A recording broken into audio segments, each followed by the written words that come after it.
Alexei Navalny, Putin critic arrives in Germany for medical treatment. The acutely ill Russian opposition leader Alexei Navalny has arrived in Germany from Siberia for treatment. He is in a coma after drinking what his supporters suspect was poisoned tea. They accuse the authorities of trying to conceal a crime. Doctors treating him in Omsk had insisted on Friday that he was too ill to be moved. But they later said his condition was stable enough for the flight. His wife Yulia is traveling with him. On Saturday morning, Mr Navalny's medical evacuation flight, paid for by the German non-governmental organization Cinema for Peace, landed at Tegel airport in Berlin. He is being treated at the Charité hospital in the German capital. The founder of the Cinema for Peace Foundation, activist and filmmaker Jaka Bizilj, told reporters outside the hospital that Mr Navalny's condition was very worrying. "It's not only about the question if he will survive this," he said. "It's a question what kind of damage there is, if he will survive this and come back to normal fully." Mr Navalny's personal doctor, Anastasia Vasilyeva, was not allowed to see him while he was in hospital in Russia. But she said she was hopeful he could recover now that he was in Germany.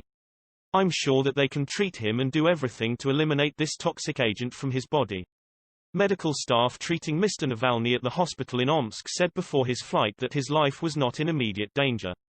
Mr Navalny's spokeswoman, Kira Yarmysh, earlier tweeted, "Massive thanks to everyone for their support. The struggle for Alexei's life and health is just beginning." Ms. Yarmysh said it was a pity that doctors had taken so long to approve his flight as the plane and the right documents had been ready since Friday morning. Mr Navalny fell ill during a flight from Tomsk to Moscow on Thursday, and his plane made an emergency landing in Omsk. A photograph on social media appeared to show him drinking from a cup at a Tomsk airport cafe before the flight.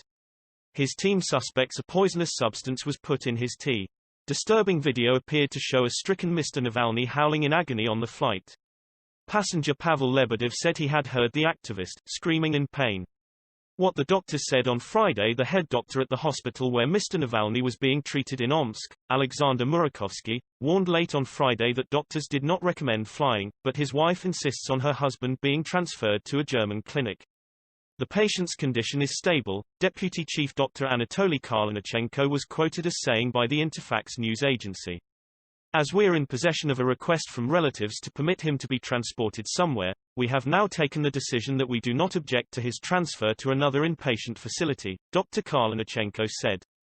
Doctors said earlier that no poison had been found in his body, suggesting his condition might be the result of a metabolic disorder, caused by low blood sugar. Health officials then indicated that traces of an industrial chemical had been found on his skin and hair. The local Interior Ministry told the RAPC legal news agency that the chemical was usually included in polymers to improve their elasticity, but its concentration was impossible to establish. The prominent critic of President Vladimir Putin has consistently exposed official corruption in Russia. He has served multiple jail terms. What do Mr. Navalny's supporters say? At a news conference in Berlin on Friday, Mr. Navalny's aide Leonid Volkov said at first doctors at the hospital had been helping to facilitate his transfer but had abruptly stopped doing so. "It was like something was switched off, like medicine mode off, cover-up operation mode on, and the doctors refused to cooperate anymore, refused to give any information even to Alexei's wife," he said. The doctors who were helping to do the paperwork to make the transportation of Alexei to Charité possible started to say that he's not anymore transportable, he's not anymore stable, contradicting themselves. In 2018, the Cinema for Peace Foundation arranged for the treatment of Pyotr Verzilov, an activist with Russian protest group Pussy Riot, who had symptoms of poisoning. Mr. Verzilov's ex-wife, activist Nadia Tolokonnikova, told BBC News that Mr. Navalny's condition resembled the poisoning of her ex-husband. "What German doctors told me after not finding poison in my ex-husband's blood is that the poison disappears in 3 days. So the Russian doctors only let him go when they were sure there was no traces of poison left," she explained. She also expressed surprise about what has happened to Mr. Navalny. "I thought Alexei was so powerful as a political figure that Mr. Putin would not interfere." Mr. Navalny's wife Yulia wrote to President Putin asking him to allow her husband to be moved. She feared the Russian authorities were stalling so that evidence of any chemical substance would be lost. Mr. Putin's spokesman Dmitry Peskov said on Thursday that the Kremlin would help move Mr. Navalny abroad if necessary and wished him a speedy recovery. On Friday he said it was purely a medical decision.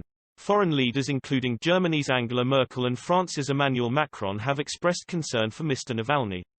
In the U.S., Democratic presidential candidate Joe Biden has described the incident as unacceptable, and vowed that, if elected, he would stand up to autocrats like Putin.